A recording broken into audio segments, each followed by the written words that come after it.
राधे राधे। जय श्री कृष्णा। आप सभी भक्तों का मेरे यूट्यूब चैनल शिव श्रृंगार एंड आर्ट पर स्वागत है।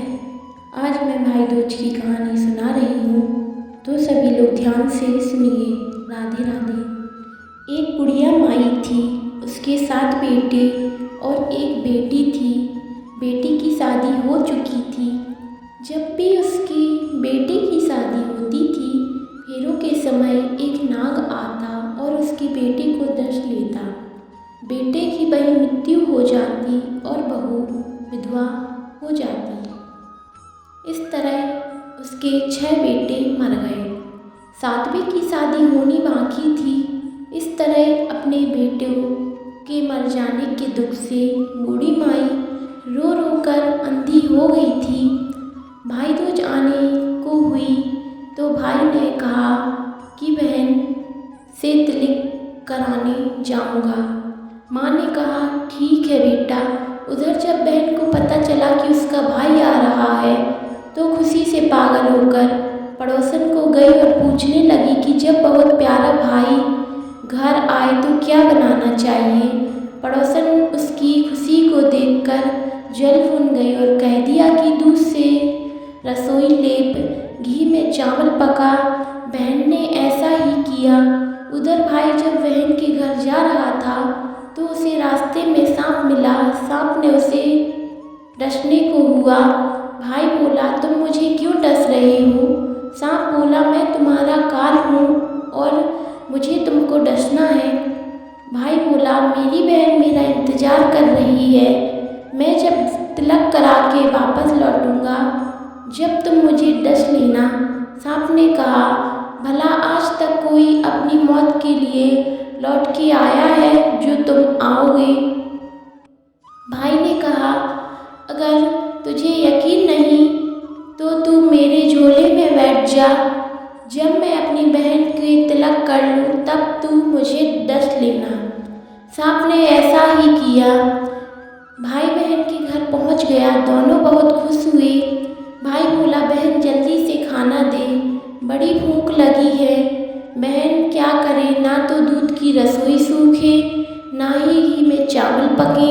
भाई ने पूछा बहन इतनी देर क्यों लग रही है, तू क्या पका रही है। तब बहन ने बताया कि ऐसे ऐसे किया है। भाई बोली पगली कहीं घी में भी चावल पके हैं या दूध से ही कोई रसोई लीपे है।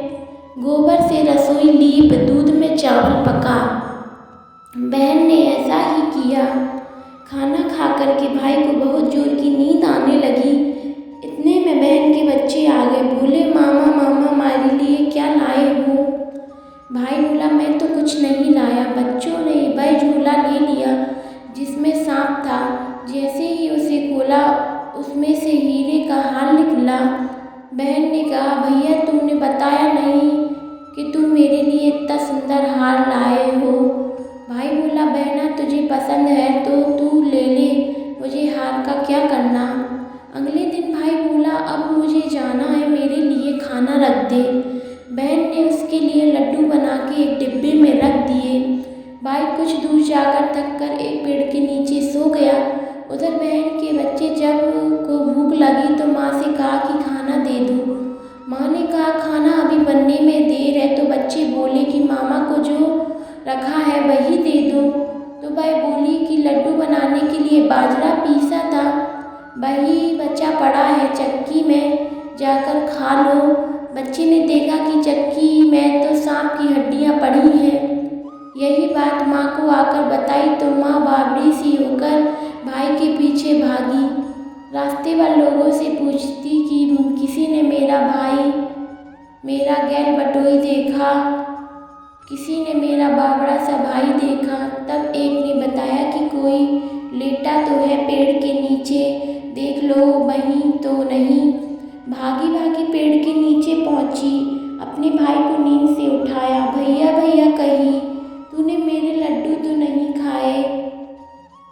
भाई बोला ए ले तेरे लड्डू नहीं खाए मैंने, ले दे के लड्डू ही तो तेरे दिए थे। उसके पीछे भी आ गई। बहन बोली नहीं भाई तू झूठ बोल रहा है, अगर जरूर तूने खाया है अब तो मैं तेरे साथ चलूँगी। भाई बोला, तू ना मान रही है तो चल फिर। चलते चलते बहन को प्यास लगी। भाई को कहती है कि मुझे पानी पीना है। भाई बोला, अब मैं यहाँ तेरे लिए पानी कहाँ से लाऊं, देख दूर कहीं चील उड़ रही है, चल वहाँ जा, शायद तुझे पानी मिल जाए। तब बहन वहाँ गई और पानी पी कर लौट रही थी तो रास्ते में देखती है कि एक जगह ज़मीन में 6 शिलाएँ गड़ी हैं, एक बिना गड़े रखी हुई है। उसने एक बुढ़िया से पूछा, ये शिलाएँ कैसी हैं? उस बुढ़िया ने बताया कि एक बुढ़िया है, उसके 7 बेटे थे। 6 बेटे तो शादी के मंडप में ही मर चुके थे।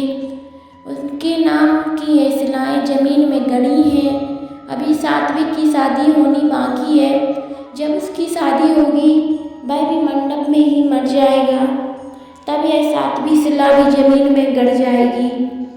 यह सुनकर बहन समझ गई ये शिलाएँ किसी और की नहीं बल्कि उसके भाइयों के नाम की ही हैं। उसने उस बुढ़िया से अपने 7वें भाई को बचाने का उपाय पूछा। बुढ़िया ने उसे बतला दिया कि वह अपने 7वें भाई को कैसे बचा सकती है। वह सब जानकर वह वहाँ से अपने बाल खोल लेकर पागलों की तरह अपने भाई को गालियाँ देती हुई चली। भाई के पास आकर बोलने लगी, तू जलेगा, कुटेगा, मरेगा। भाई उसके ऐसे व्यवहार को देखकर चौंक गया, पर उसे कुछ समझ नहीं आया। इसी तरह दोनों भाई बहन माँ के घर पहुँच गए। थोड़े समय के बाद भाई के लिए सगाई आने लगी। उसकी शादी तय हो गई। जब भाई को सहरा पहनाने लगे तो वह बोली, इसको क्यों सहारा बंधेगा? सहारा तो मैं पहनूंगी, ये तो जलेगा, मरेगा। सब लोग परेशान होकर सहरा बहन को दे दिया। बहन ने देखा उसमें कलंगी की जगह सांप का बच्चा था। बहन ने उसे निकाल के फेंक दिया। अब जब भाई घोड़ी पर चढ़ने लगा तो बहन फिर बोली, एक घोड़ी पर क्यों चढ़ेगा? घोड़ी पर तो मैं बैठूंगी, ये तो जलेगा, मरेगा, इसकी लाश को चील कौवे खाएगा। सब लोग बहुत परेशान। सबने उसे घोड़ी पर भी चढ़ने दिया। अब जब बारात चलने लगी तो कोई तब बहन बोली, ये दरवाजे से क्यों निकलेगा? ये तो पीछे के रास्ते से जाएगा, दरवाजे से तो मैं निकलूंगी। जब वह दरवाजे के नीचे से जा रही थी तो दरवाज़ा अचानक गिरने लगा। बहन ने एक ईंट उठाकर अपनी चुन्नी में रख ली। दरवाज़ा वहीं ही रुक गया। सब लोगों को बड़ा अचंभा हुआ। रास्ते में एक जगह बारात रुकी तो भाई को पीपल के पेड़ के नीचे खड़ा कर दिया। बहन कहने लगी, ये क्यों छाँव में खड़ा होगा? ये तो धूप में खड़ा होगा, छाँव में तो मैं खड़ी होंगी। जैसे ही वह पेड़ के नीचे खड़ी हुई तो पेड़ गिरने लगा। बहन ने एक पत्ता तोड़कर अपनी चुन्नी में रख लिया। पेड़ वहीं की वहीं रुक गया। अब तो सबको विश्वास हो गया कि ये बावली कोई जादू टोना सीख कर आई है, जो बार बार अपने भाई की रक्षा कर रही है। ऐसे करते करते फेरों का समय आ गया। जब दुल्हन आई तो उसने दूल्हा के कान में कहा, अब तक तो मैंने तेरे पति को बचा लिया, अब तू ही अपने पति को साथ ही अपने मरे हुए जेठों को बचा सकती है। फेरों के समय एक नाग आया और वो जैसे ही दूल्हे को डसने को हुआ, दुल्हन ने उसे एक लोटे में भरकर ऊपर से प्लेट से बंद कर दिया। थोड़ी देर बाद नागिन लहर लहर करती आई। दुल्हन से बोली, तू मेरा पति छोड़। दुल्हन बोली, पहले तू मेरा पति छोड़। नागिन ने कहा, ठीक है, मैंने तेरा पति छोड़ा। दुल्हन, ऐसे नहीं, पहले 3 बार बोल। नागिन ने 3 बार बोला, फिर बोली, अब मेरे पति को छोड़। दुल्हन बोली, एक मेरे पति से क्या होगा? हंसने बोलने के लिए जेठ भी तो होना चाहिए, एक जेठ भी छोड़। नागिन ने जेठ के भी प्राण दिए। फिर दुल्हन ने कहा, एक जेठ से लड़ाई हो गई तो एक और जेठ वो विदेश चला गया तो तीसरा भी छोड़। इस तरह एक एक करके दुल्हन ने अपने 6 जेठ जीवित करा लिए। उधर रो रो के बुढ़िया का बुरा हाल था कि अब तो मेरा 7वां बेटा भी बाकी बेटों की तरह मर जाएगा। गांव वालों ने उसे बताया कि उसके साथ बेटा और बहुएं आ रही हैं। तो बुढ़िया बोली, अगर यह बात सच हो गई तो मेरी आंखों की रोशनी वापस आ जाए और मेरे सीने से दूध की धार बहने लगी। ऐसा ही हुआ। अपने सारे बहू बेटे को देखकर बहू बहुत खुश हुई। बोली, यह सब तो मेरी बाबली का किया है, कहाँ है मेरी बेटी। सब बहन को ढूंढने लगे। देखा तो वह भूसे की कोठरी में सो रही थी। जब उसे पता चला कि उसका भाई सही सलामत है तो वह अपने घर को चली।